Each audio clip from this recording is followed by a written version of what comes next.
माझ्या प्रभागातील एकूण मतदारसंख्या 57,701 आहे. या सर्व मतदारांना न्याय मिळाला पाहिजे हीच माझी अपेक्षा आहे.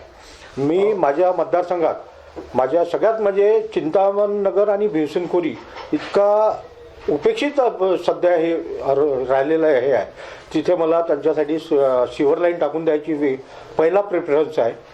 आणि तिथे खोलगट भागात इतकं पाणी साचतं की ते पाणी त्याचा निचरा लवकरात लवकर कसा होईल, लोकांच्या घरात पाणी घुसू नये याची काय व्यवस्था करता येईल हा माझा उद्देश आहे. आणि चिंतामण नगरचे जे नाला आहे त्या नाल्याला संरक्षण भिंत बांधणे, त्या नाल्याचं पाणी लोकांच्या घरात घुसतं.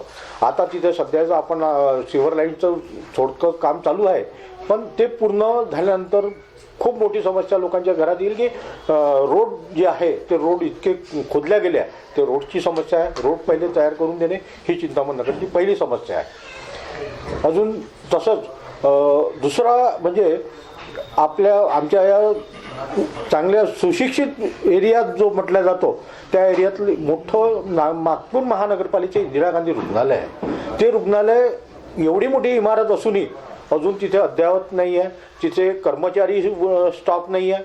त्याच्यामुळे लोक त्या रुग्णालयाकडे जाण्यासाठी टाळाटाळ करतात. तिथे महानगरपालिकेच्या माध्यमातून मला तिथे नवीन कर्मचारी वर्ग, डॉक्टर वर्ग आणि चांगलं अद्ययावत सोयीसुविधा लोकांना मिळाव्या. कारण माझ्या आजूबाजूचा जो स्लम आहे म्हणजे जवळचा पांढराबोडी झाला, इथला जो वर्ग तिथे येतो आपल्या उपचारासाठी त्यांना सोयीसुविधा मिळत नाही. त्या सुविधा मिळणे ही माझी सगळ्यात मोठी हे आहे. आपल्या प्रभागाचा सर्वे केले असता मीडिया सर्वेमध्ये जाणून येते की पट्टे वाटप हा खूप मोठा मुद्दा आहे. बरोबर आहे. कित्येक वर्षापासून भाजपाची सत्ता असूनही पट्टे वाटप नाही झाले असा आरोप पब्लिकचा आहे. यावर आपलं काय मत आहे? पट्टे वाटप आपल्या माननीय देवेंद्र फडणवीसांनी आणि महसूल मंत्री बावनकुळे साहेबांनी पट्टे वाटपाचा कार्यक्रम मोठ्या प्रमाणात घेतलेला आहे. नजूलच्या जमिनी असो, NITच्या जमिनी असो किंवा आता महानगरपालिका आमच्या या वस्तीत कॉर्पोरेशन कॉलनीच्या जी जागा आमच्या ह्या लिस्टच्या जागा होत्या याला आम्हाला कॉर्पोरेशन कॉलनीवाल्यांना मालकी हक्क म्हणून मिळवून दिलेला आहे. फ्री होल्ड केलेलं आमच्या कॉर्पोरेशन कॉलनीचं. तसंच अंबाझरी, टेकडी, संजय नगर, पांढराबोडी या वस्तीतल्या लोकांना पट्टे वाटपासाठी टेबल सर्वे झालेला आहे. काही लोकांना पट्टे वाटपाचे कागदपत्रही तयार झालेले आहे.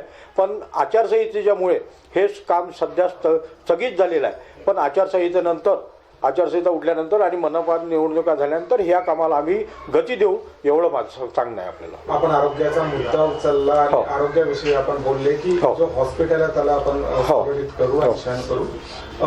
पण ओपन सिव्हर लाईन्स इथे खूप मोठ्या प्रमाणात आपल्याला बघायला मिळतात. इतकंच नाही तर रस्ते रुंद लहान रस्ते आहेत. यावर आपल्या महानगरपालिकेकडून काय नियोजन असेल? महानगरपालिकेकडून माझ्या अपेक्षा एवढ्याच आहे की ज्या ओपन सिव्हर लाईन आहे त्याच्यामुळे दुर्गंधी पसरते आणि लोकांच्या आरोग्यालाही धोका आहे. त्यासाठी आपण म्हणजे जर अंडरग्राऊंड म्हणजे पाईपलाईन जर टाकून आपण सिव्हर लाईन टाकण्यात आल्या तर फार चांगलं. चिंतामण नगर भिवसेनखोरीच्या मागे नाल्या इतका घाणेरडा वास येतो की त्या लोकांचं राहणं तिथे हे होऊन गेलेलं आहे.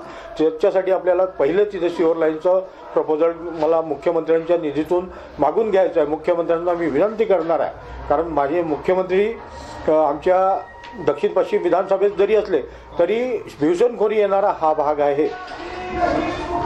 भिवसेनखोरी हा जो भाग आहे हा भाग आहे पश्चिम नागपूरचा. पश्चिम नागपूरला जो मिळणारा निधी थोडा अपुरा असतो आणि तिथले आमदार आमच्या पक्षाचे नसल्यामुळे आम्हाला म्हणजे आमच्या लाडक्या मुख्यमंत्र्यांकडनं हा निधी मिळवून त्यांचा विकास करणे हाच माझा सगळ्यात मोठा दृष्टिकोन आहे. प्रभागाच्या नागरिकांची विचारपूस केल्यानंतर आम्हाला माहीत पडलं की पावसाळ्यात लोकांच्या घरापर्यंत पाणी शिरतं. यावर काय उपाययोजना समोर करण्यात येईल? पावसाळ्यात जे पाणी जातं गौतम नगर साईड ज्या वस्ती आहे तिथे खोलगट भाग आहे पूर्ण आणि तिथे काही ठिकाणी म्हणजे लोकांच्या झोपडपट्ट्या आहे. काही ठिकाणी चढ आहे, काही ठिकाणी उतार आहे.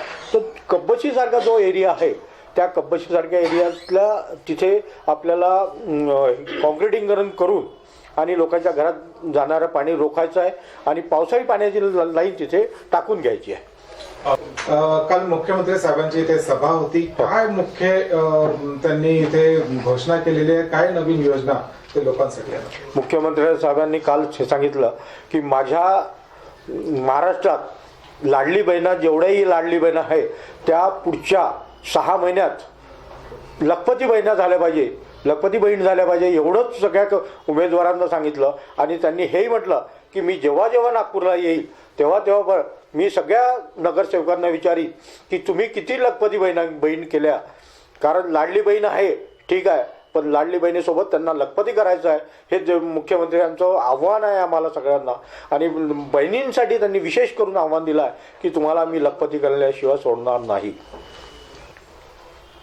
संपूर्ण महाराष्ट्र आपल्याला बघत आहे, आपल्या प्रभागाचे लोक सुद्धा आपल्याला बघत आहेत. काय संदेश आपण आपल्या प्रभागाच्या लोकांना? मी माझ्या प्रभागाच्या लोकांना हेच सांगेन की माझ्याबरोबर माझ्या तिन्ही सहकाऱ्यांना माझ्याबरोबर माझ्या अ गटातून योगेश पाचपूर लढतो आहे, ऋतिका मसराम लढते आहे ब गटातून, क गटातून वर्षा चौधरी लढते आहे आणि आम्हा चौघाही म्हणजे चौघांच्याही 4 कमळाला लोकांनी विजयी करावं एवढीच माझी सगळ्या लोकांना विनंती आहे.